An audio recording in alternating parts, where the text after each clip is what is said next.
Well, let me look. Then I'll let you know for sure. But Connie Marshall might have subpoenaed him.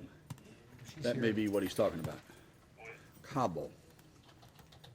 C-O-B. We have no cobbles on the docket.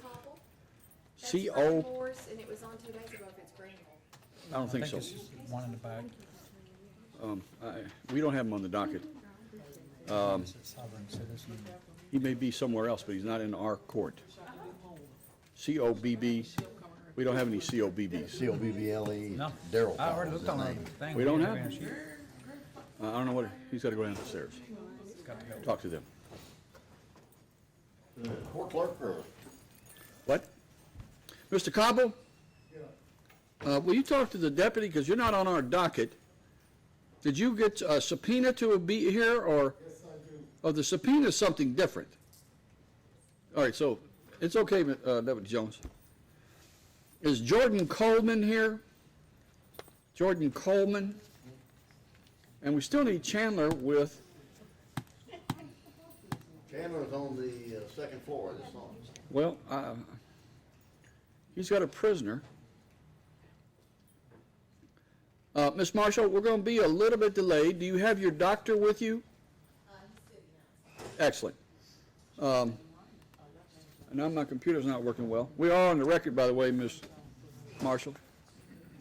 I want to put that out there. Sergeant, he was subpoenaed to be here for another case.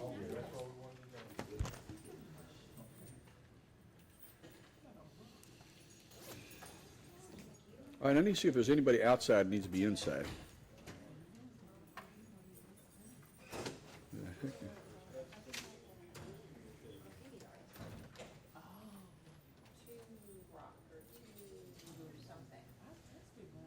My computer's frozen. Is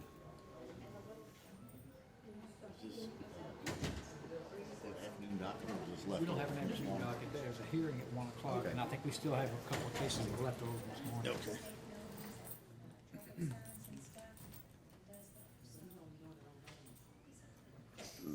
What's up?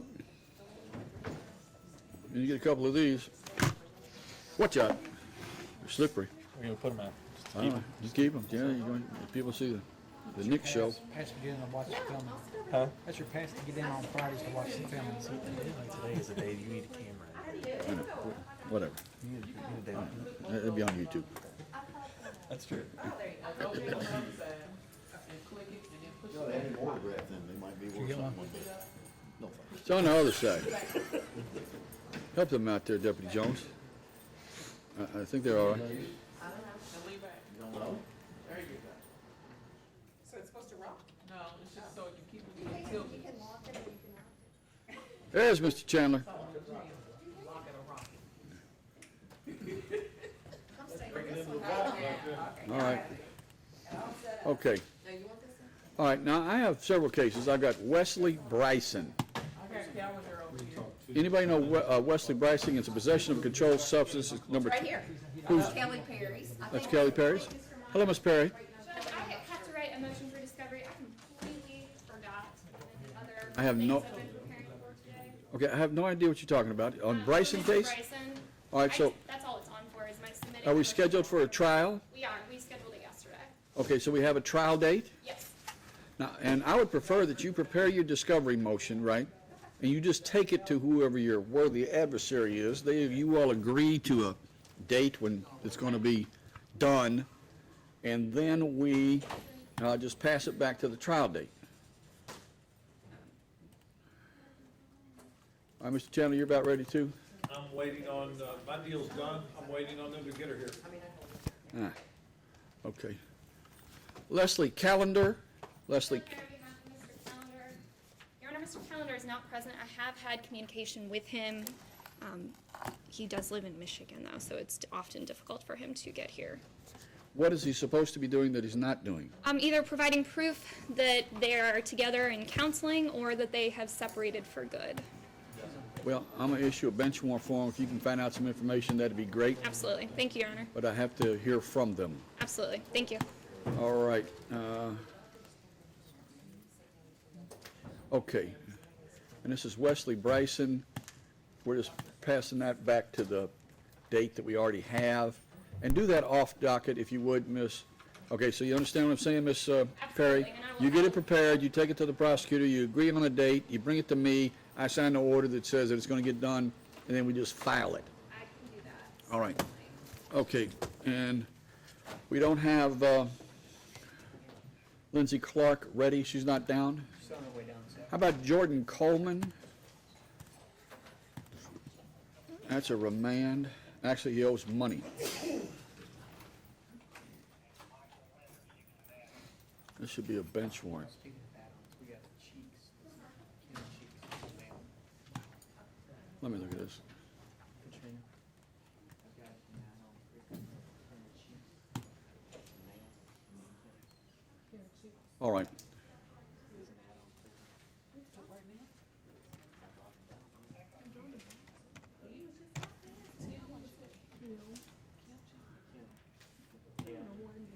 Does anybody have any idea what's going on with Leslie Clark? Do you have the Leslie Clarks over there? I think, Ms. Wolford said Ms. Perry took them to Rocket or something. It's Chandler. What about Jacob Kraft? Anybody know anything about Jacob Kraft? It's a domestic case. Jacob Kraft is in custody. Does he have a lawyer? Yes, Judge, he does. Who is it? Caitlin Becker. Conroy. And she's talked to him. Okay, then we have Connie Marshall Still waiting on Goldberg. and Glogauer. All right. All right, and Miss Perry's not here. She went outside.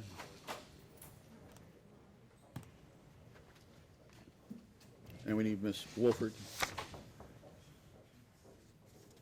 Ms. Wolford's here. I know. Where? Over there.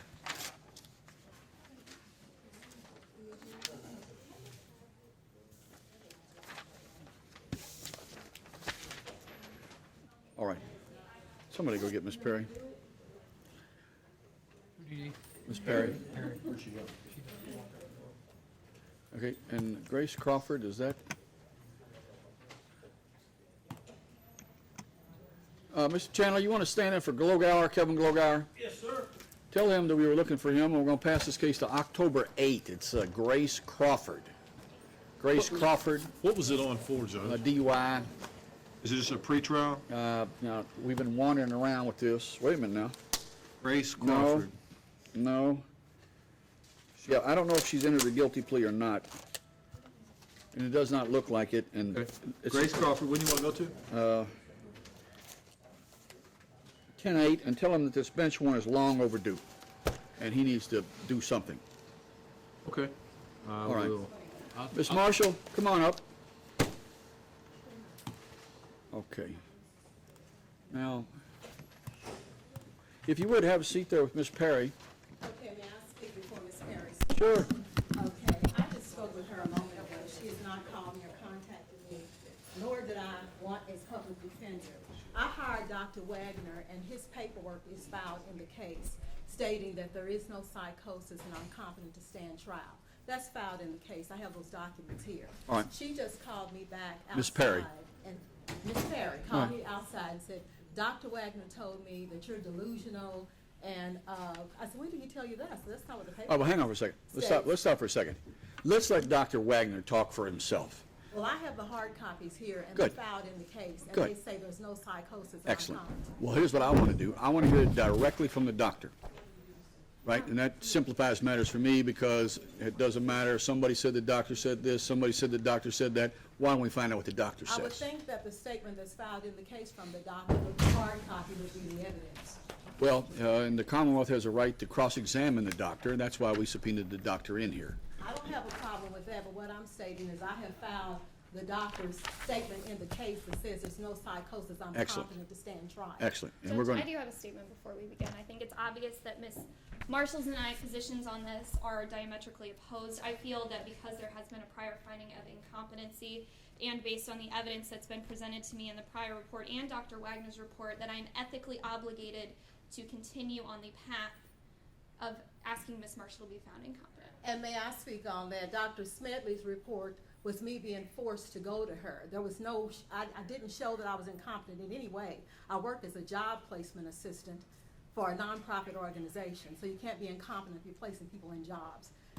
That was the doctor that you made me go to, which you made me have a public defender. I've never been incompetent, but because I was stopped by the police, all of a sudden everybody wants me to look incompetent, even though the tests are showing that I'm competent. All right. And even though the doctor's report says I'm competent. We're there's going no to talk to Dr. psychosis. Wagner. Let's talk to Dr. Wagner, and we're going to do the best we can to work through this. The decision about whether Ms. Marshall is competent or incompetent is fundamentally mine, relying on the testimony that I hear and have been presented by the Dr. Smedley and Dr. Wagner. So we need to hear from Dr. Wagner. Dr. Smedley was given a fabricated Okay, document hang by on. the prosecutor's office, which was All right. filed in the case. Is the doctor here? Yes, he is. stated Doctor, it was step for up if my you would. neighbors, and it was not. Okay. I gave all my neighbors. We've copies. been through this, Ms. Marshall. You've made this argument before, and I heard it before, and I remember it. It had the prosecutor's fax number. Okay, on it. will you do me a favor? I need you to stop talking, Ms. Marshall, because we got to get some. Doctor, will you raise your right hand? Do you swear or affirm to testify truthfully in the course of this hearing? I do. All right. Are we good here, Judge? What? Are we good here? Yes. And hang on for a second, Doctor. I've got to do a couple of things. All right. And would you state your name for the record? My name is Dennis Wagner, Dennis Wagner, yes, W-A-G-N-E-R. that's right. And are you in fact a doctor? I am. All right. And you're what kind of a doctor? I'm a licensed psychologist, A PhD in psychology? an EDD in psychology. EDP? EDD, Doctor of Education. Okay, EDD. All right. Now, did you happen to bring a CV with you? No, I didn't. All right, can you give us some background about your education and training that would help us qualify you as an expert in, for the purpose that we're here today? So briefly, can you tell us about your education? I have a master's in clinical psychology that I finished in 1977 and a doctorate in educational and counseling psychology that I finished in 1987. From 1978 until 2001, I was the psychologist with the Grauman unit at Central State Hospital doing pretrial and pretrial assessments, trial competency, criminal responsibility, et cetera. How many of those do you think that you performed in your time there at the Grauman Center? Just ask them. I don't know. I mean, there were probably a couple of evaluations every week, but I went from there to KCPC, where I was the psychologist, the only psychologist for a few years. They brought other psychologists in, and I was there then until 1987. So, you know, I've done evaluations, pretrial evaluations from 1978 to 1987. And would you say it's thousands or just hundreds? Hundreds. All right. Ms. Wolford, do you challenge the doctor's credentials here? No, sir. All right, we're going to go ahead and accept the doctor as an expert, so he can testify as to opinion evidence. Now, this is what's real difficult, because, Ms. Perry, if you sort of ethically are on the sort of promoting the fact that your client is incompetent, but this is your witness, right? Makes it a little difficult. Yes, it does. Honor, before we get very far, if Ms. Marshall has other people in the audience that she perhaps was going to call as witnesses, could we have them wait outside? Right. Anybody that you have subpoenaed to testify, there's a separation of witnesses.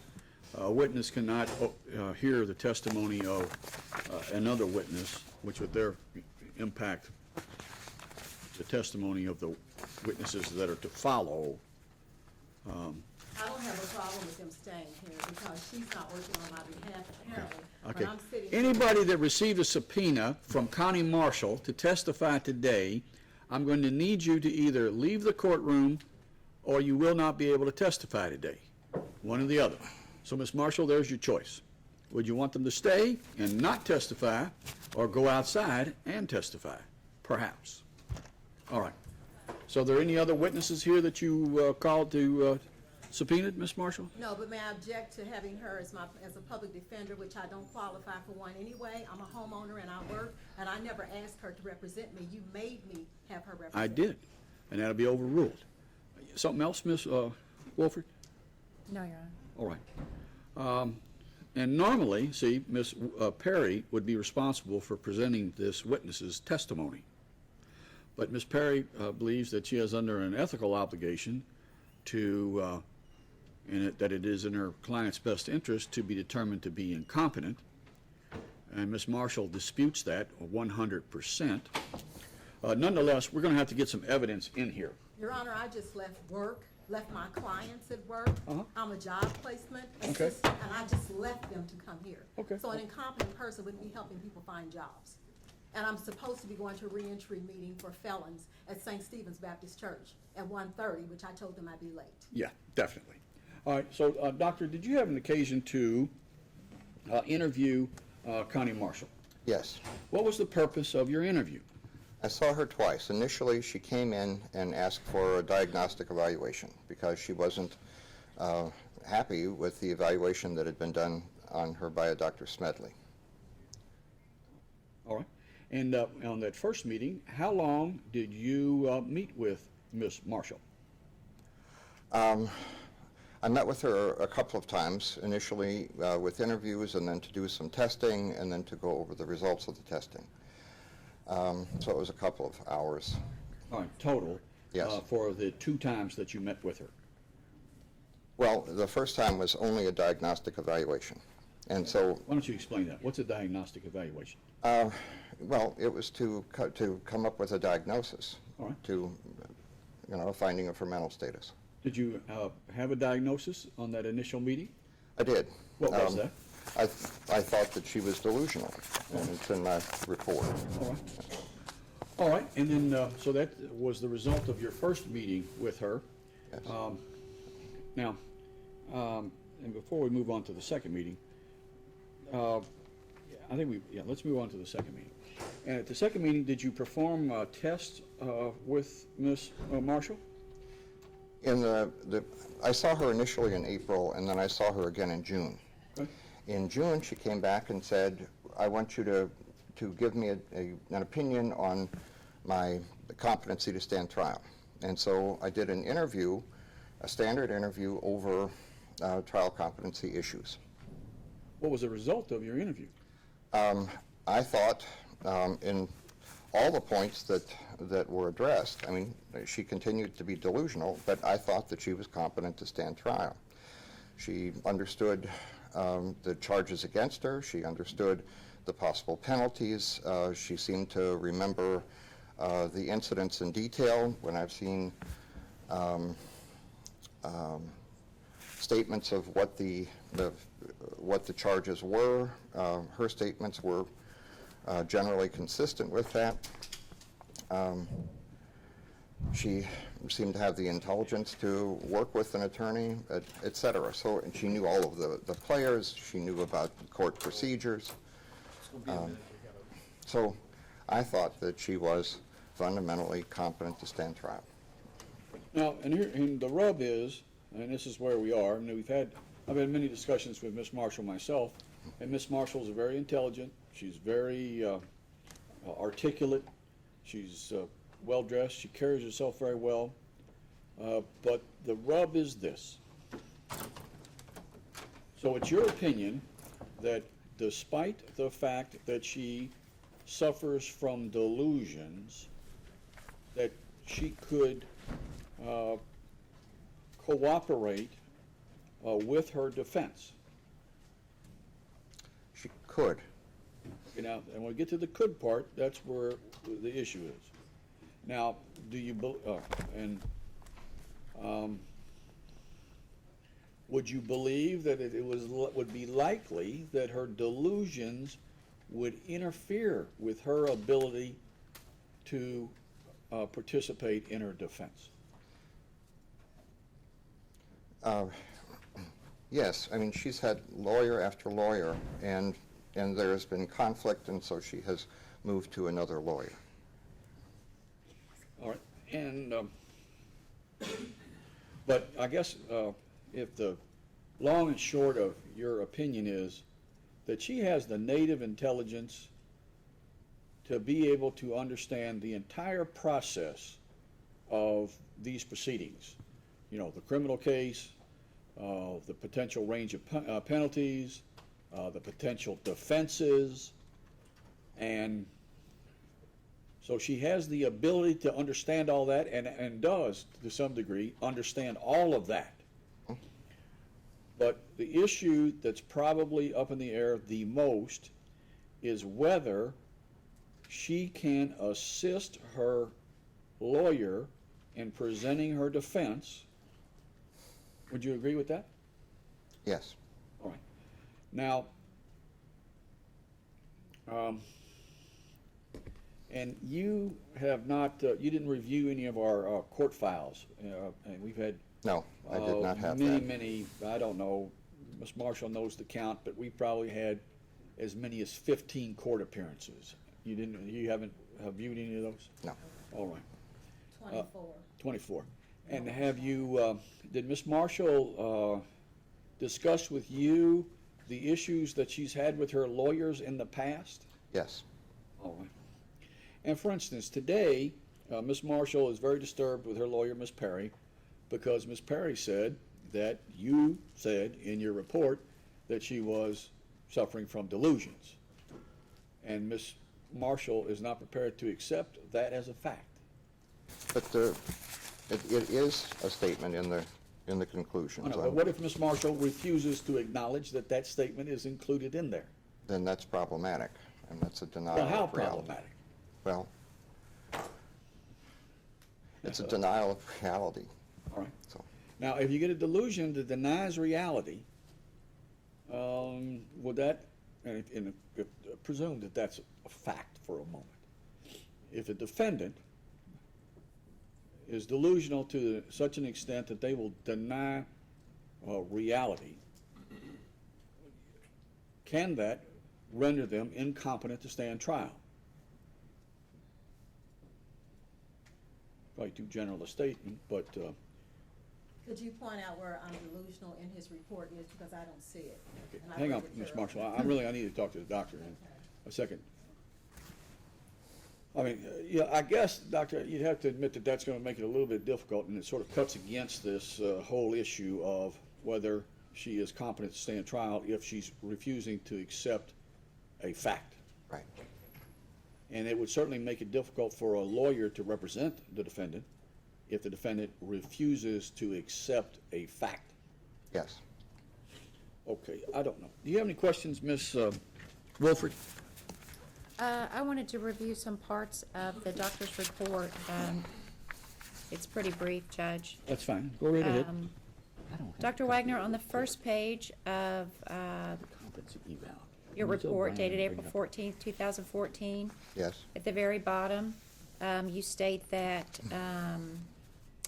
her response pattern suggests that she strongly attempted to present herself as an adequate individual without problems. She had significant difficulty acknowledging her problems and was rigidly defensive. And the point of what I'm trying to say is this next line. Ms. Marshall's level of defensiveness makes the test findings given below, and there are pages, the test findings given below questionable, with her true problems probably being much more extensive and of significantly higher intensity than the way she described herself in testing. That's right. I had to wonder, Doctor, having said that in your report, how in the world you could conclude that she was competent. I mean, you admit that her defensiveness makes the test findings given below highly questionable. So everything you tested her on, everything she told you is in doubt, and then you come back and say that she seemed competent even though she's delusional and the test results are probably inaccurate. There were two separate reports that were done. Right? And in the first one, I said she was delusional. Yes. I've done many evaluations, and I've seen many people who seemed much less competent be found competent to stand trial. The standard is low. In my opinion, she knew enough about the, ultimately, it's the court's decision as to whether she's competent or not. But in my opinion, and I delineated that in the second report, she had the knowledge necessary to be competent. So in the second report, almost exclusively contains her understanding of the legal process, the roles, the players, as you call them. If she could manage her behavior in the courtroom, if she could plan a legal strategy with her attorney, if she appreciated the charges against her and the range and nature of possible penalties. So are you basing your entire conclusion that she's competent on the fact that she is better than most and she understands what's happening in the courtroom? Well, I continue to believe that she's delusional. But she does have this understanding. And that's what I said in the report.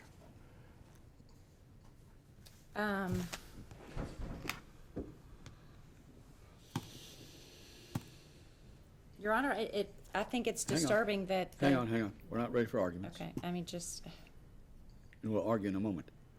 Ms. Perry, you have any questions? I do, Your Honor.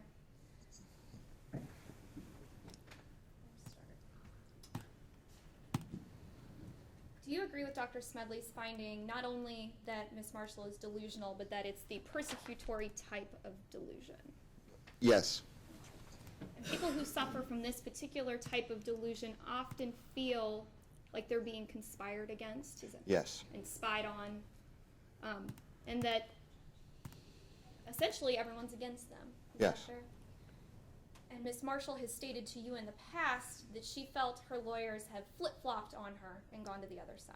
That's right. And that very well could be a symptom of this, the delusional disorder. Yes. Excuse me, may Ms. Marshall speak for herself? In a moment. Okay. In a moment. You're up next. And that belief certainly causes friction between Ms. Marshall and her attorneys. Is that fair to say? Yes. And I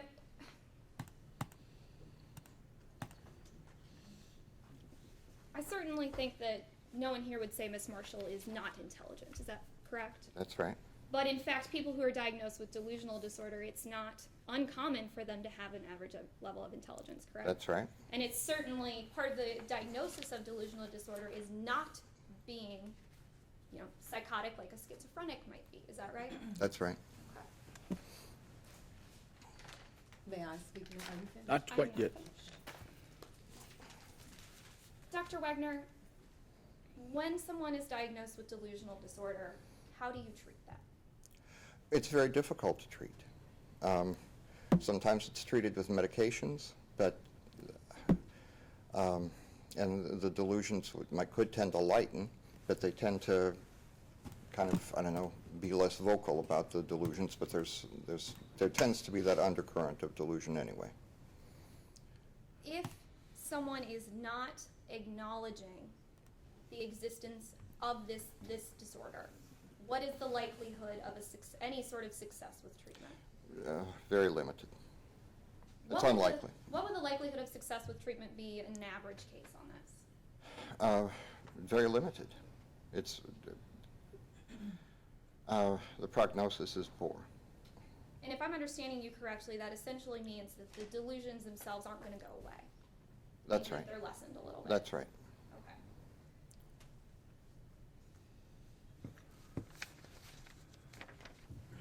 And you would agree with me that the charges in this case are directly related to Ms. Marshall's interactions with the police. Is that correct? Yes. And many of the delusions that Ms. Marshall expresses are related to the police. That's right. In fact, they're related, and that type of delusion would make her interactions with police at best out of what an ordinary person would do. That's right.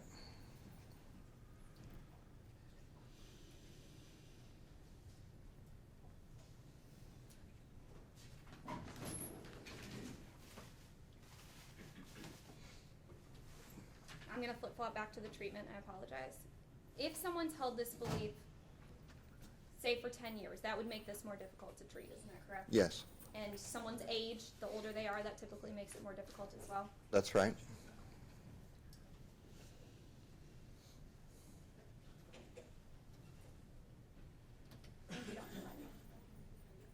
All right, Ms. Marshall, now we need to ask questions. Do you have questions of the doctor? Okay, Dr. Wagner, did you write this statement? Schizotype features were not present in testing. In the testing, that's right. Okay, did you write this statement? Yes, Ms. Marshall's total score on the BDI-2 did not indicate the presence of significant depression. On the BDI-2, she did say she sleeps somewhat less than usual. Did you write that statement? yes, Did you write that testing does not suggest the presence of phobias and our tendencies to develop phobias? Did you write that? that's right. Ms. Marshall does not report characteristics typically found among drug-dependent individuals in the PAI. Test findings do not indicate characteristics similar to those found among alcohol-dependent individuals. Did you write that statement? Yes, I did.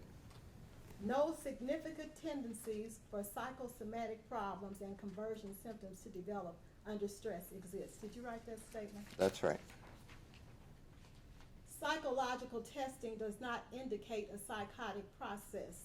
Did you write that statement? I did. Dr. Wagner, did Ms. Marshall give you several emails from the Louisville Metro Police Department calling her niggers, slaves, telling her she better plead guilty, saying they're gonna kill her family, one with a bloody torso, such as the ones that I have here, Yes, she did. which are also found in the case, which she also gave to the public defender? Dr. Wagner,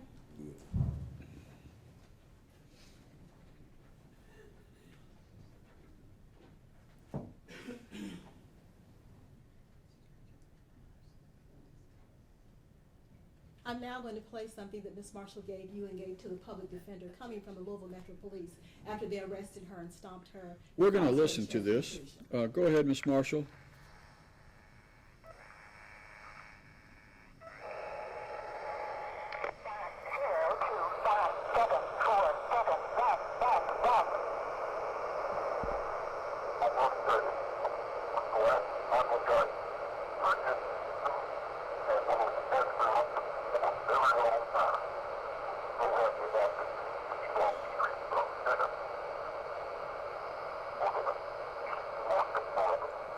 And in case you didn't understand that, it says, I'm glad we finally got you. You're in our system.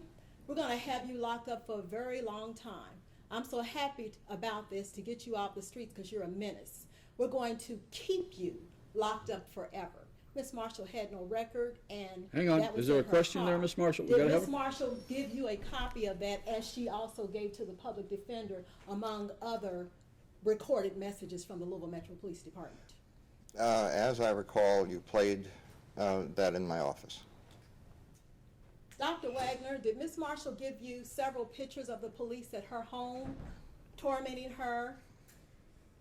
Yes. Yes, there were many pictures that you gave me.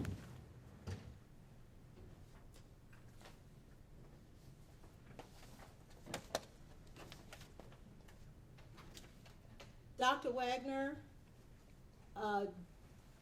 did you, on which page did you state Miss Marshall is delusional? On page 9 of the first report, it says psychological testing does not indicate a psychotic process, but her presentation... On page 9? Yes. Just a moment. Okay, what paragraph are you reading from? Under, in the second half of the page, overall integration and statement of personality functioning. Okay, you want to read that? The second... Would you please read that to the court? As in Dr. Smedley's evaluation, current testing indicated that Ms. Marshall presented herself in an unrealistically positive light. Psychological testing does not indicate a psychotic process, but her presentation in interview and in review of her website has a delusional quality, again, consistent with Dr. Smedley's findings. Could you read farther, please? Ms. Marshall did not think delusional quality was a fair analysis of her. She noted that in my interview, I gave you copies of some of the 11 death threats I have received from the Louisville Metro Police, which included content stating that I am a TI, nigger, slave, cunt, etc. Excuse me, I Judge. also- They say that there's another witness here, and She's the attorney for the witness. Oh, I'm sorry, there was misunderstood. I represent Kayla Miller Cooper, who was subpoenaed, and she will not be attending. There was no reason for her to be subpoenaed, but. Well, that remains to be seen. You're going to need to hang on for a second, and we'll talk to you in just a minute. But I was just clarifying, there's not a witness, but I'm happy to make the argument to Well- you on whatever you want me to do so. All right, we'll have a seat. All right, so the Would you witness is continue not present in reading the that courtroom. paragraph, please? Would you continue reading that paragraph, please? This is your report. Okay. I also sent you a fax. This is your statement to me about delusional quality. You said, I also sent you a faxed copy of Dr. Smedley's evaluation, which included the defamatory, fabricated letter that the prosecutor's office stated was from my neighbors. However, it was not from my neighbors, as it had the county attorney's fax number at the top, and when you sent a fax, it has the fax number of the person that sent the fax on the fax. Could you read that sentence one more time of what I gave you regarding the fabricated document, please? That was given to Dr. Smedley? I also sent you a faxed copy of Dr. Smedley's evaluation, which included the defamatory, fabricated letter that the prosecutor's office stated was from my neighbors. However, it was not from my neighbors, as it had the county attorney's fax number at the top, and when you send a fax, it has the fax number of the person that sent the fax on the fax. On my homepage of my website are numerous harassing calls, some coming from the telephone number of the Louisville Metro Police. On the page entitled Death Threats are 11 death threats coming from LMPD. On the page entitled Fire are police fire videos are numerous harassment videos of the police. On the page entitled Connie beaten and arrested, scroll down and you will see LG&E, the smart meter and recorder, and how all of this started. In closing, it is unusual for a person to think positive and present themselves. In closing, if it is unusual for a person to think positive and present themselves in a positive light, in spite of horrific events taking place in their life, I would have to attribute that fault to being a Christian, having faith in the upbringing from my mother and father. Thank you. Anything further, Ms. Marshall? Doctor, before you go, can you tell us of the test? Did you perform tests on Ms. Marshall? They were just in the initial evaluation, which was just a diagnostic evaluation. There were 4 tests, or 3 tests, and a history that were done. Okay, can you tell us, go through each of the tests and tell us the purpose of administering those tests? Okay.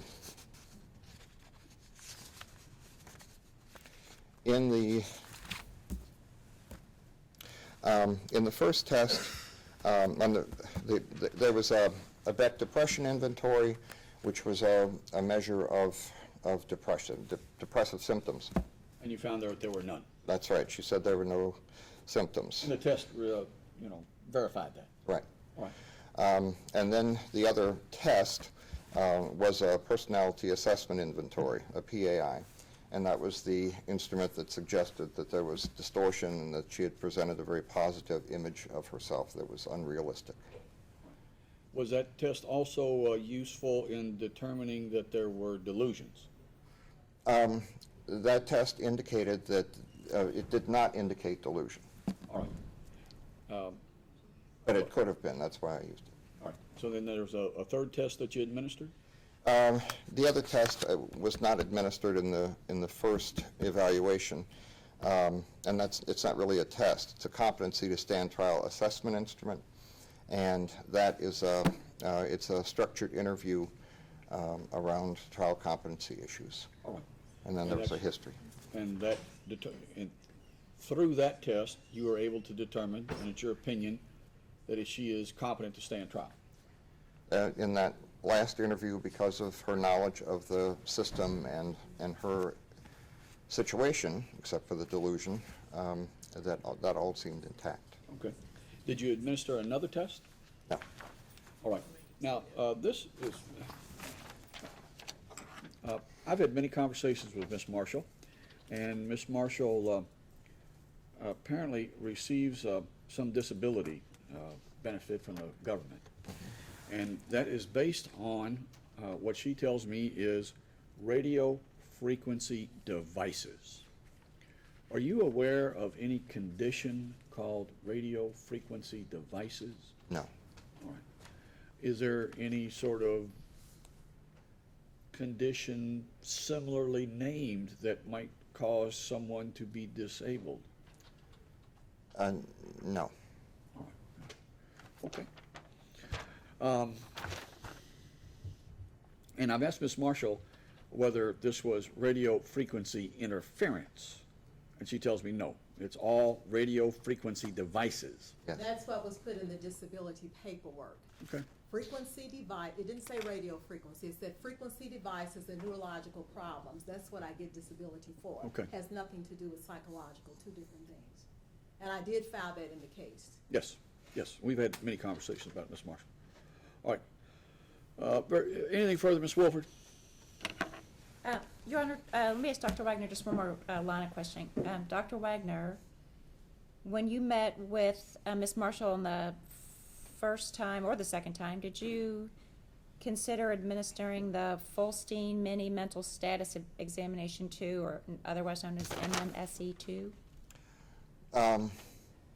No, I did not. Okay.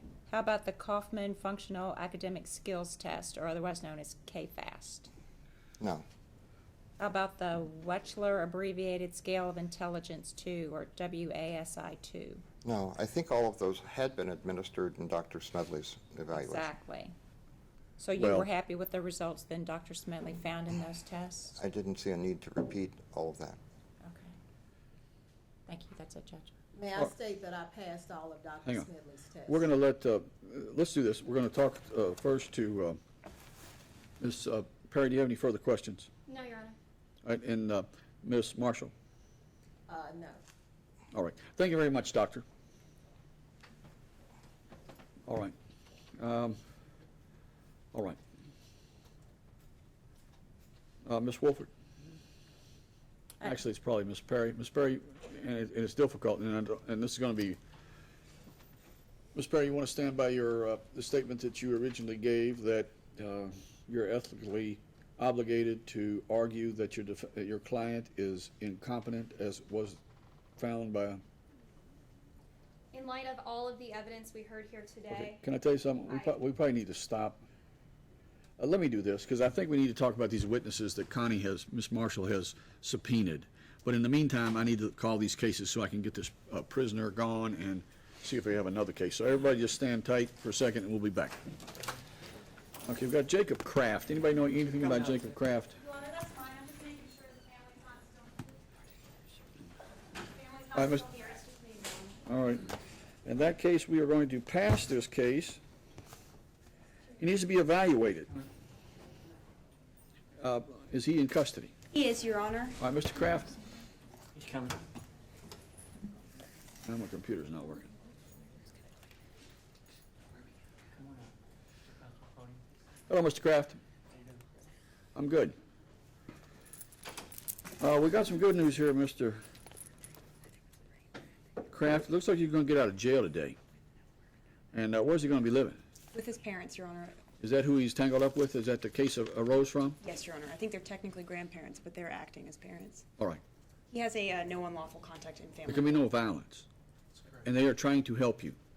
And you got to understand, if you refuse to accept their help, you're going to go back to jail. I understand that. How many days you been in jail?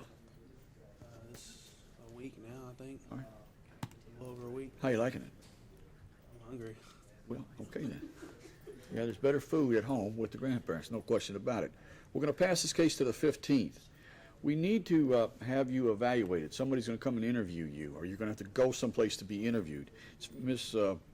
Becker here is going to help you with this, and you need to pay attention, because if you cannot do this outside of the jail, then you got to get locked up, and then you're in jail, and we can bring the people to you in jail, right? So we want to do this outside of the jail, but if you are not going to stay in touch with Ms. Becker here, then you got to go back to jail. I can do that. Well, I hope so. And your grandparents are going to help you, and we're going to see you back here on October 15. All right? I will see you October 15. Thank you, Your Honor. All right. All right, come on Then we back. need Lindsay Clark. Coming out, sir. Judge, thank you for following us, appreciate it. Computer's falling apart on me, I swear. Swanee. Judge, the long and short of it, there's two cases there, there's pleas on, the rest are the motion to revokes are outdated and remanded. Or Let's get her out if we can. Hello, Ms. Clark. Hello. Ms. Clark, apparently today you're going to plead guilty to two amended charges. They're going to be misdemeanor charges, attempted possession of a controlled substance and attempted forgery. Is that true? Yes, sir. Did you and Mr. Chandler go through the questions on this document here? Yes, we did. Did you understand them? Do these check marks here indicate your answers? Yes, sir. And is that your signature? Yes, it is. All right, I'm going to accept your guilty pleas on those two charges. These have both been reviewed by the Rocket docket. yes, sir.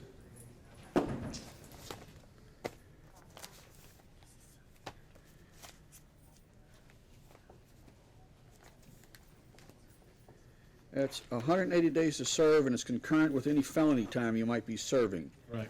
We're going to and we get to the, that's on the criminal attempted possession of controlled substance, and then on the forgery, it's amended to attempted, and it's 180 days to serve concurrent with any time you might be serving. And all of the rest of the charges are going to either be dismissed or withdrawn, which means you don't have to worry about them anymore. And we're hopeful that this go-around in the penitentiary is going to convince you to do something else for the rest of your life. How old are you? 22. 22? So you're going to live to be at least another 50 years easy. Hope so. Well, if you keep doing dope, the chances are slim. So it depends. And I guess you better live someplace other than Pee Wee Valley. That'd be my guess. I'm just saying. We're going to find out. All right. Thank you. All right. Oh, come on now. All right. Ma'am, lawyer? Yeah, you. Come up here. Stand right there. All right. And Sarah Martin, I'm from the County Attorney's Office here on behalf of the Executive Director of the Human Relations Commission, who's been subpoenaed, Carolyn Miller Cooper. She was subpoenaed in the last competency hearing, and the court made a ruling that there wasn't any need for her testimony at that time either. So I asked. I did that? If you were the judge that presided, then yeah. Do you remember this, Miss Marshall? Yes. Okay. And Miss Marshall, what were you hoping to get from the director of the Human Rights Commission? What evidence? Miller Cooper is aware that I went to her at least 10 times to have one of her representatives, and that's just being modest, go with me to professional standards regarding being tormented by the Louisville Metro Police Department. On one of the occasions, or maybe even two, Carolyn Miller Cooper went to professional standards with me when Marshall Mormon was no longer working there. She accompanied me to professional standards with complaints. Who is Marshall? Marshall Mormon was one of the assistants that worked in Carolyn Miller Cooper's office. And All right, then so when now, wait a minute, I'm trying to make sure I understand this. So, Marshall Miller went there on some occasions and... Marshall Mormon was the one I normally saw when I went up there to complain about the police tormenting and harassing me at my home. Okay. She's the one I normally spoke with, and she's the one that went to most of the meetings. What meetings are those? What meetings are those? Professional standards meetings. Okay, meeting with the police department. With professional standards regarding the police department. Okay, and you went there as well? I went, yes, numerous Okay, times. were there Over 10. police officers there? Was it in police headquarters? Where was this? Well, it's a meeting that you go to, and if you have complaints regarding the police, you can take them to professional standards. Okay, so this is a police representative Right. that you were meeting with? Right. And you Well, went there on?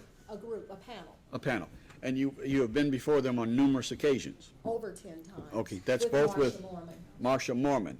Now, were you ever there with the current director of the Human Relations Commission?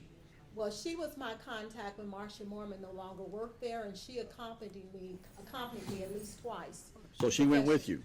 Yes, she did. Okay. Also, Marcia Mormon and Carolyn Miller was aware that Marcia Mormon was so disturbed about my birth certificate getting changed, my telephones being intercepted. She was so disturbed about all that, she called the police to come to Human Relations to take a report, and I have that report. Whereas she called them there to take the report, and then they refused to do an investigation. Okay, can you summarize for me, Ms. Marshall? Okay, you want somebody from the Human Relations Commission to come here and testify that they accompanied you to the professional relations? Carla Miller Cooper can attest to the fact that she accompanied Okay, me. is that what you wanted to prove, though, that she went with you? Not just that, but she's the director of Human Okay. Relations. So Okay. she appointed Marsha Mormon to be my representative to go with me to professional standards. When Marsha Mormon left, Carla Miller Cooper told me she was my contact. All right. So she is the person that I corresponded with until she appointed Don. Okay. And I can't think of Don's last name. Okay, but the point is this.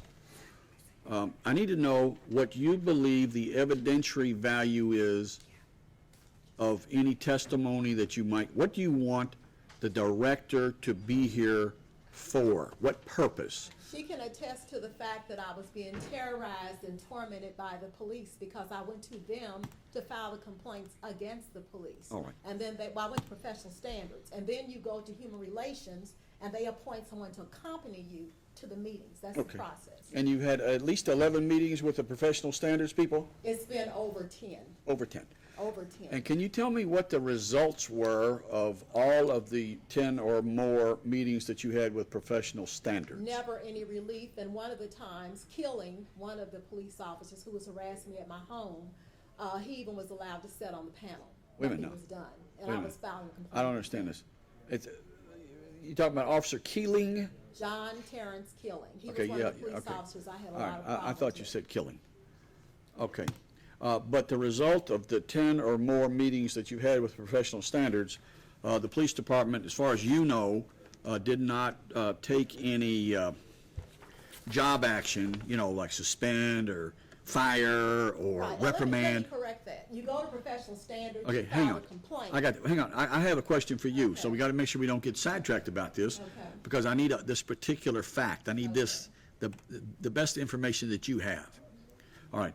So you have gone to professional standards with a representative from the Human Relations Commission on at least 10 times and maybe more. Let me correct that. Sometimes Marsha Mormon would go with me to professional standards, but she always went with me to the merit board. It results in you going before the merit board, and that's where you have the panel. So let me correct that. So you go to professional standards, you file the complaint. Sometimes Human Relations will appoint someone to go with you to professional standards, and Marsha Mormon went with me sometimes to professional standards. Then from there, they get you a date to go before the merit board with your complaints regarding the police. And Marsha Mormon was the person that normally went with me until she no longer worked there, and then Curlin accompanied me at least twice. After that, Dawn went. Okay. And are you able to determine, and what I'm trying to figure out is, a representative from the Human Relations Commission was present with you on numerous occasions, sometimes before the professional standards unit or whatever, some police department group, and then on some occasions she was with you before the merit board. They always have to go with you before the merit board. Okay, well, hang on. So in each of the 10 times that you went to the police department and to the professional standards unit, Sometimes she would go with me. sometimes she would go with you Marsha then. Mormon. But every time that you went to the professional standards unit, You have a Human Relations Commission representative accompanying you. well, see, that cuts against sometimes. If you always, then they're always. Well, that's If it's the- sometimes, it's sometimes. It's No. not always. May I explain it one more time? I hope. Okay. When you file a complaint against the police department, you can file it with professional standards. You can go to professional standards by yourself. Sometimes Marsha Mormon, who worked for Human Relations Commission, would go with me. But not all Because the she- time. No, because they don't have to And that's file a fine. complaint. And that's fine. That's what I know. But once you file the complaint, it goes to the merit board. So which is a police panel, a Right. panel. With some citizens involved, and Right. it's not just police. So every time you go before the merit board, a Human Relations Commission representative goes with you. That's why Carla Miller Cooper is very important to my case. How many times have you been before the merit board? Over 10. Okay, so it was 10 of, so you filed a complaint, you filed at least 10, and each one of those went to the merit board. Yes, they all do. Okay, did you get any kind of, from going to the merit board, on any of those 10 occasions, was any kind of job sanction placed against officers who you complained of mistreating you? Never any relief.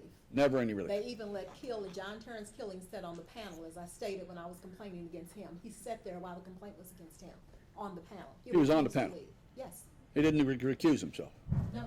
Okay. All right. I'm prepared to accept everything you said as a fact.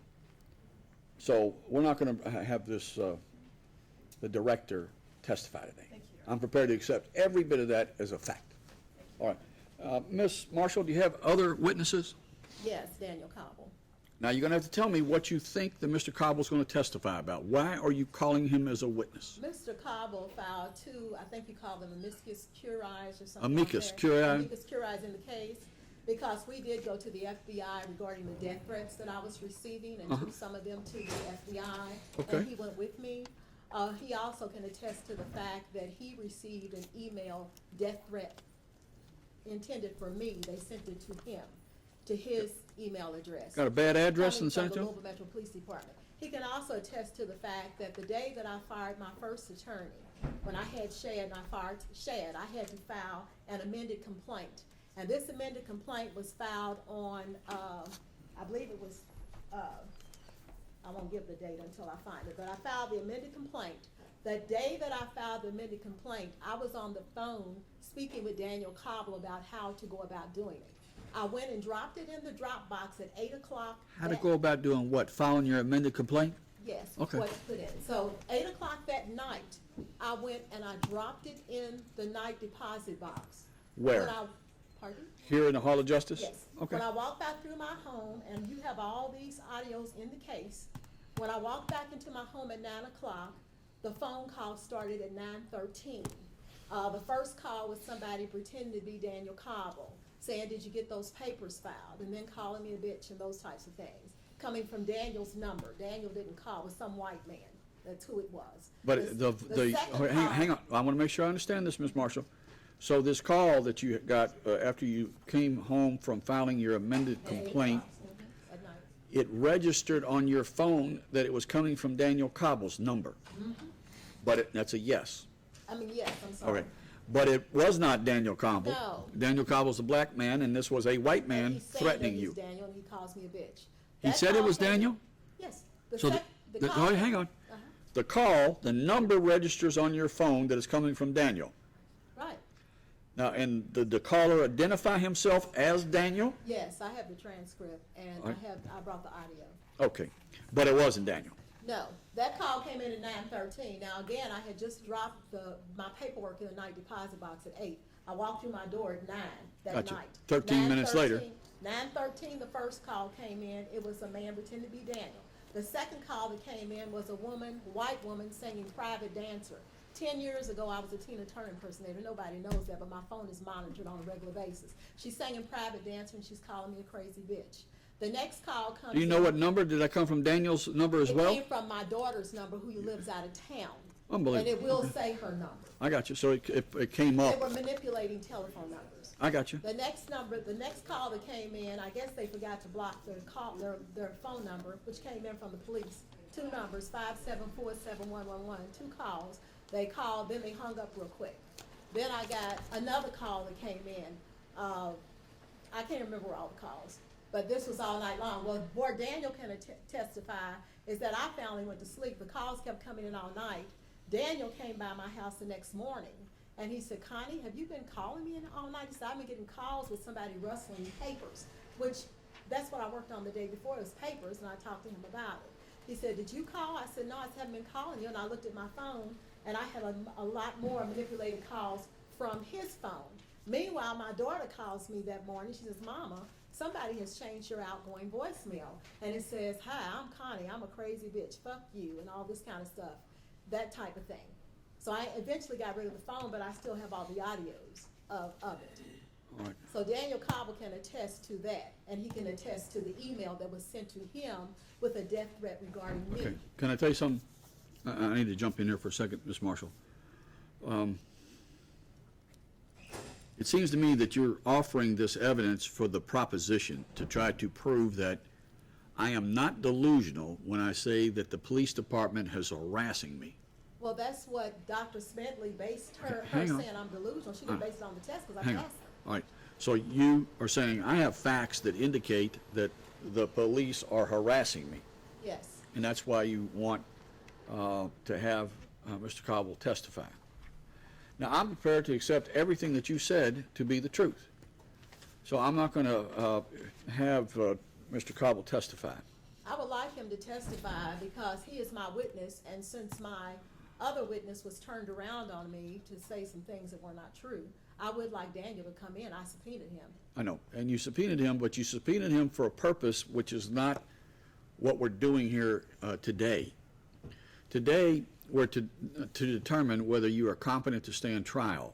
But I'm We're also not delusional, and Hang I on. have a reputation. Okay, but we are not here to determine whether you have some kind of ongoing battle and being harassed by the police department. That's not the decision that needs to be made today. The decision that needs to be made today is whether you are incompetent to stand trial. And we're not refuting the underlying facts about that. All right, now I'm ready. So, Ms. Wolford, it's my understanding that you are prepared to stand on the reports that have been filed by Dr. Wagner and Am Dr. I not allowed to have my witness that I Hang on. subpoenaed by sheriff? He has to be relevant to what we're doing. He's irrelevant to what we're here for. Hang on for 1 second. So, Ms. Wolford, you prepared to stand by the two reports from the doctors, Dr. Smedley and Dr. Wagner? If the court would allow me to point out that, in essence, Dr. Wagner's report is the same as Dr. Smedley's, other than the conclusion, but yes. You know, so, yeah. So again, you're doubting my intelligence again. You want to point out, just make sure that I understand that I can read at a reasonable level. May I say something? In They 1 even second. called using your name. What's I'm that? receiving calls now. Yes, I have I'm that not calling too, using your name, asking for Judge Sean Delahanty. I swear I'm not calling you. I know you're not, but I get calls like that constantly, All right. coming in on my phone. One more And second. the police are doing that. Hey, Ms. Perry, do you have any comment that you haven't already stated? Yes, Judge.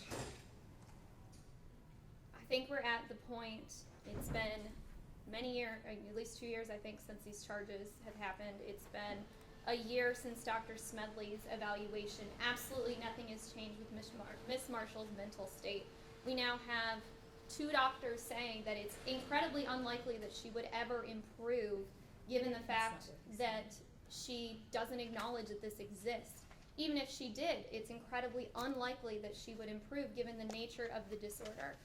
I don't think I have to go into depth about the disorder's impact on Ms. Marshall's ability to assist defense counsel. I think Your Honor asked questions along the line I would have, and understands that that is pretty clear that this disorder keeps her from doing so effectively.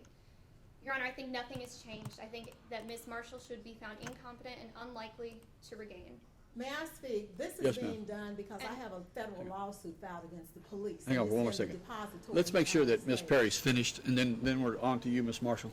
And finally, Your Honor, if Your Honor is going to do anything short of that, I would ask that the next step be, given that the last KCPC report was a year ago, to have Ms. Marshall reevaluated by KCPC. Thank you. All right, Ms. Marshall? May I speak, Your Yes. Honor? And I have never had any mental problems of any kind. She hasn't said one thing on my behalf, and I was made to use her.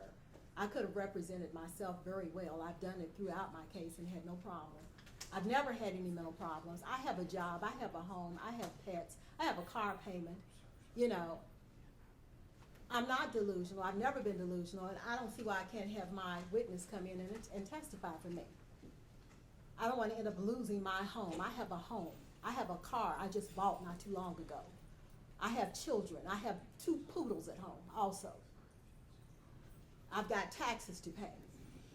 And for them to try to set me up to cover up for the police, which is what's going on, I think my evidence proves that I'm being terrorized by the police, and I'm not delusional. All right.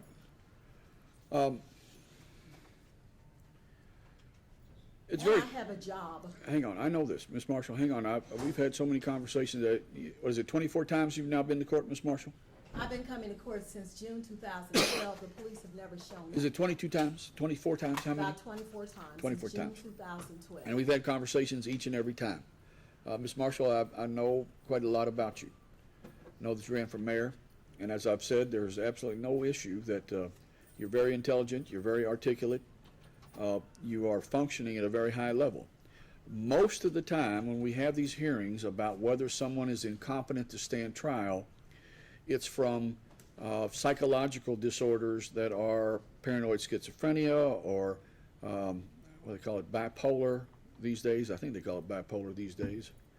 And they're pretty obvious, and they're low-functioning people, and they're people who have, respond to internal stimuli and oftentimes hallucinate. And it's an entire, in your sort of circumstance, and what's been presented by the two doctors is something that's very, very unusual. They're saying, the doctors are saying, you're a very nice person, you're a very pleasant person, you're very intelligent, you're articulate, you carry yourself well, you can function in this world, but that you are delusional, and that the delusions are what is going to prevent you from functioning and participating in your defense. Now, Dr. Wagner says that you're competent, but at the same time he admits that if these delusions would interfere with your ability to assist your lawyer. What are the delusions? Could somebody please tell me what they are? I think it's this. Presented evidence that I'm being terrorized by the police. I know, and it is this terrorization by the police and And I passed persecution. all the tests, so how could I be delusional? Well, you can be delusional and be very smart and be articulate and suffer from no other issues. So my finding is that you are incompetent to stand trial. These cases are going to be dismissed. That's what we're going to do. Thank you. Your Honor, I would also ask that any information regarding the reports and medical information that Ms. Marshall placed into the It's file all be placed confidential. under seal. All right, well, and I guess we're going to need to do, what I'd like for you to do, Ms. Perry, is some It's later gonna be date. online anyway, for everybody to see. Well, I want to protect Ms. Marshall's medical information, Your Honor. I know. What I'd like for you to do, Ms. Perry, sometime, maybe tomorrow or something, once you pull out all those things that you believe should be sealed. Yes. What? Sure. So why is the case being sealed? I don't mind anybody seeing it. It's your medical information. Your Honor, am I I supposed want to my do an medical MIW? information to be seen. It's not an Ms. MIW. Marshall wants her medical want it information to be seen. I don't seen. want my case I think seen. All right. based on your finding, that's certainly maybe not what normal procedure would be, but I would say normal procedure would require that any medical information be placed I under want seal. my medical information public. All right, well, I'll leave that up to Your Honor then. all right, you stop arguing, Ms. Perry. All right, now, Ms. Wolford, I do not believe that it's a mental inquest warrant. Now, according to the statute, upon a finding, there may be some, and this is the difficult part for me, there may be some mandatory hospitalization that's required. And Ms. Marshall, you need to listen to this. This is very important. Both Dr. Smedley and Dr. Wagner said this: a person who suffers from deep-seated delusional belief systems are not going to be amenable to treatment. Treatment is really probably not going to help you at all. What are the delusions? That's what I don't Okay, I understand. want to get past that part. Somebody please tell me what the delusions are? It's Because a I have to go back to work and help clients. it's a persecution complex, and it's a persecution complex is what it is. A persecution complex? Complex, sort of that. You have, it's a delusion that the police officers are torturing you and have this grand scheme of torturing you by just making these annoying calls and so forth. They are making the calls, and they did send the emails, and I would like to call my witness because we've been to the FBI regarding it. And did you, I tell you what, maybe your best bet in proceeding from here, particularly if you've been to the police department 10 or more times, you've been before the merit board 10 or more times, it's obvious that any solution you might have is not going to happen with the police department. So I think if there is some solution, my suggestion was go out and talk to the FBI. All right, and So I'm supposed to be incompetent? Is that what I'm understanding? Well, it's incompetent to stand trial. Absolutely competent to hold a job, help other people, take care of your family, take care of your animals, everything else in the world. You are competent to do everything except stand trial. Now, Ms. Perry, there may be, the problem is this. I think we were at this point, at one point in time, and there's going to be a requirement that Ms. Marshall be hospitalized. Now, here's and this is painful, and I prefer not to do this, if there was any way in the great wide world to do this. She has to be hospitalized at KCPC. The only way that she can go to KCPC is through the jail. I'm not going to put her in jail. I'd prefer not to send her to KCPC. If I could ever get her to stay away from the police department and the police department to stay away from her, I would say hooray for everybody. Anyway, these cases are dismissed. And there may be some more work to be done, Ms. Perry, so you're going to need to stay in touch with Ms. Wolford, because my belief is that the statute is going to require that she be hospitalized. And the problem is she's going to have to be hospitalized at KCPC. Now, I think when she goes out to KCPC, it will take a very short period of time for them to say, you need to go home, Ms. Marshall. And then the problem is this. Hang on for a second. The problem is this, Ms. Wolford. It's difficult to get into KCPC. So I'm not going to put her in jail until a bed opens up. What we've got to be able to do is have Ms. Perry continue to talk to Ms. Marshall, so that if that's the way, the course this case takes, when KCPC has a bed available, we can get her to the jail, and then she can be transported to KCPC. They'll talk to her for a while and send her home. I want to clarify, if the ruling is incompetent, unlikely to regain, the statute does not require hospitalization. Well, is that the ruling you're making? I'm not prepared to say that it's unlikely that she'll regain.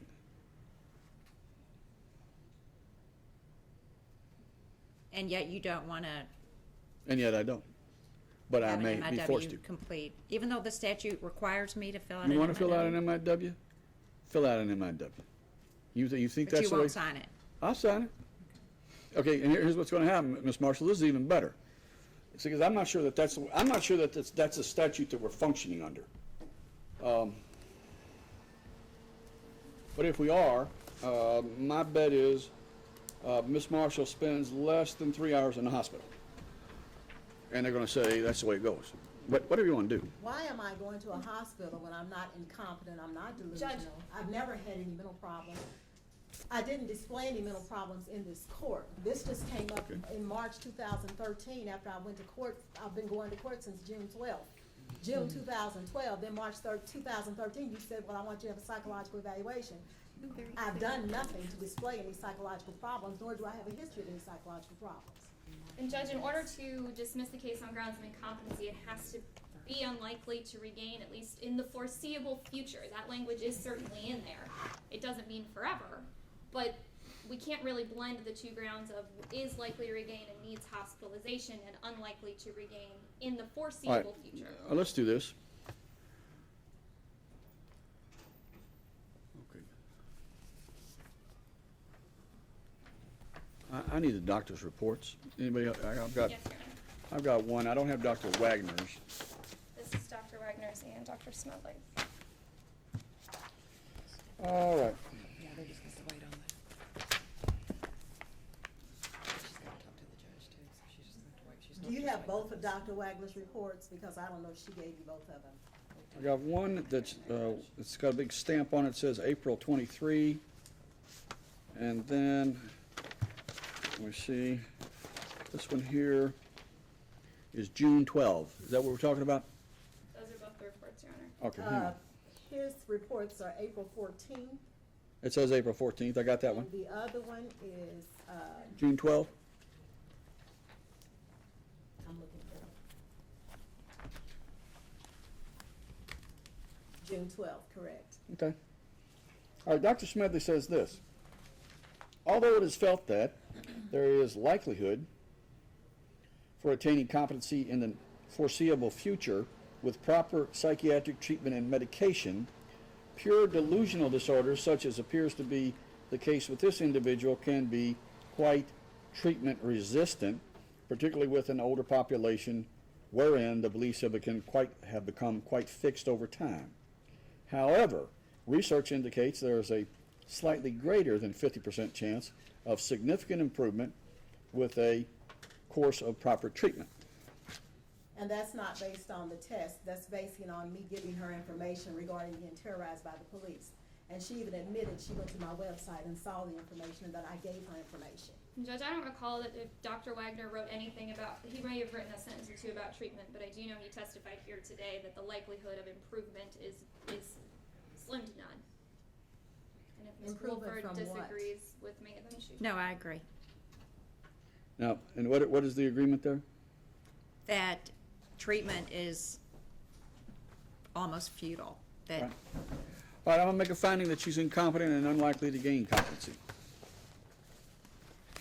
Thank you, Your Honor. So All I'm right. going to work making decisions, but Yes, I'm you are. incompetent. Well, you're incompetent to do some things and you're highly competent to do others. I mean, that's the dilemma for me and everybody here, Connie. It's the same thing. You can do some great things. So what am I incompetent, what am I incompetent about? To stand trial, Pardon me? to stand trial, Not to stand trial. right.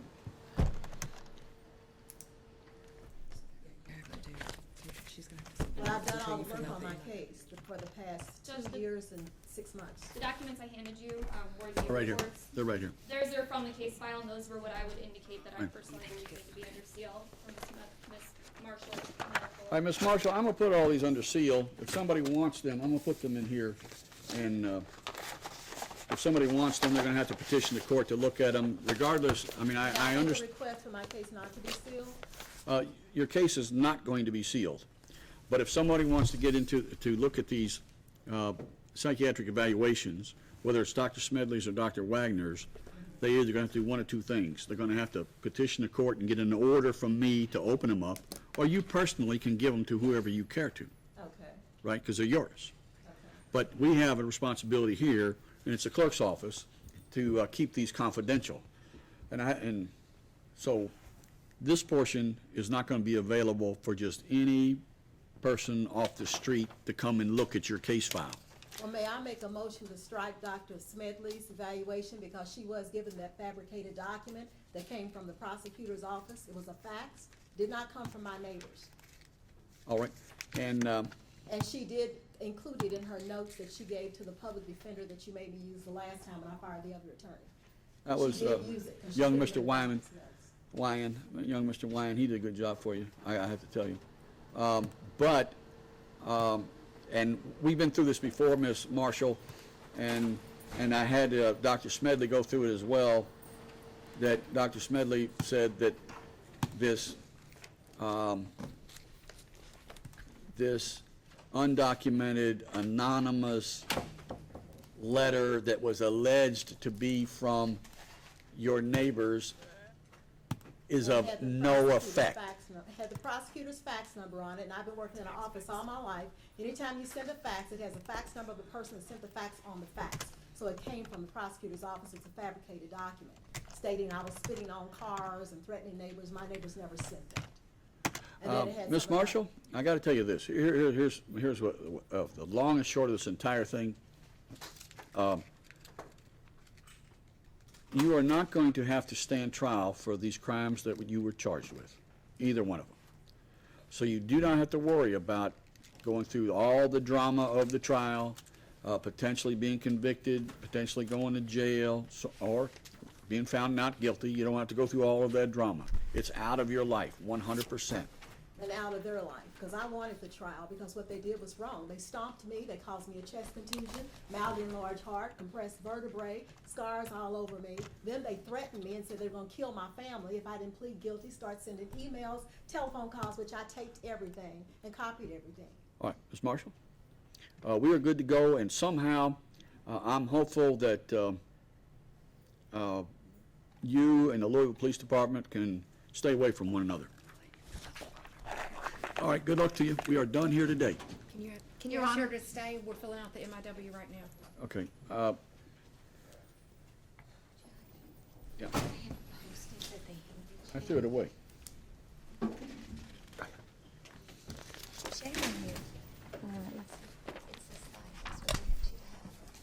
We have something for you.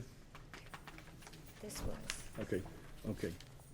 The family's coming down here to do this. Do you know what? Courtney talked To earlier. the dad. No, they told the dad that the court was doing it. No, I'm not. Because it was being released. No, that's not So true. how do Dad's I- got to come down here. How do I get a hold of Dad? I have no idea. Look up Greg Bailey. He's a lawyer. Greg Bailey? 1 second. And I'm so sorry, but It's Jill's okay. on, and I didn't know what was Okay. going on. Greg Bailey, attorney? Yeah, and he's in touch with the family. All right, thank you, Jill. Okay. And it might not. Judge, it's my understanding based the on what county we just attorney is heard here in filing court paperwork for today. MIW. I of course object to that, believing Ms. Marshall is not a danger to herself or others. Well, and again, this is where Ms. Marshall's circumstance does not really fit in the statute. But nonetheless, the statute requires mandatory language that upon a finding of incompetency, there's a couple of things that are going to happen. She's no longer going to be able to carry firearms or purchase firearms or have a firearm.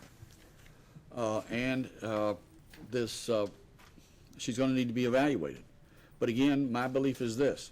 She will be at university, and if she's not home by dinner time, she'll be there for dessert. And we're going to go through the process. She's got to, just mandatory language. So I'm being committed to a hospital? Well, for observation. University. The judge has And if you go over and talk to them, they should, you And won't. what about my home? And what about my job? Well, you should be there tomorrow, unless you work late. May I get a copy of the order? And when does all this transpire so I can figure out what I need to do? When you say transpire, I'm not sure I know what you mean. This hospitalization, About going to a hospital? that's going to happen today. I have to go to a hospital today? Yes.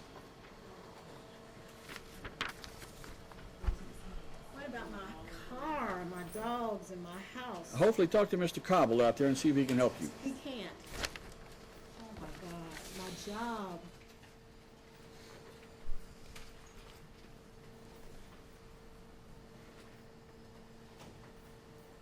So am I staying at a hospital? What Temporarily, Temporarily to when? until they determine that you're not a threat to yourself or others, which is not going to take very long. How? What's that? How am I a threat to myself? But they have to, I'm not really for this, but the law requires it. Don't I have to be doing something to be a threat to myself, such as hurting myself or something? And they're going to find that out very quickly. But you have to go to the hospital. Put some of today's crap in there. And somebody's probably going to have to go out and explain to this Mr. Cobble so we don't have any kind of outrageous thing in the hallway. I need to call my job. All right, do you have a cell phone? No, I don't. All right. Because they got on my cell phone, so I got rid of it. All right.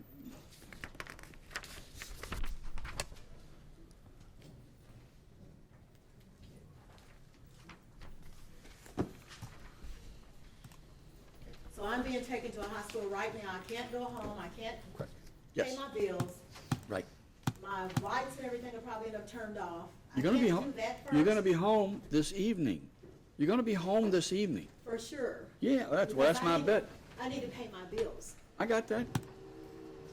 You'll be home this evening. That's So what do I do when I go there? What am I going to the hospital. You need to be interviewed.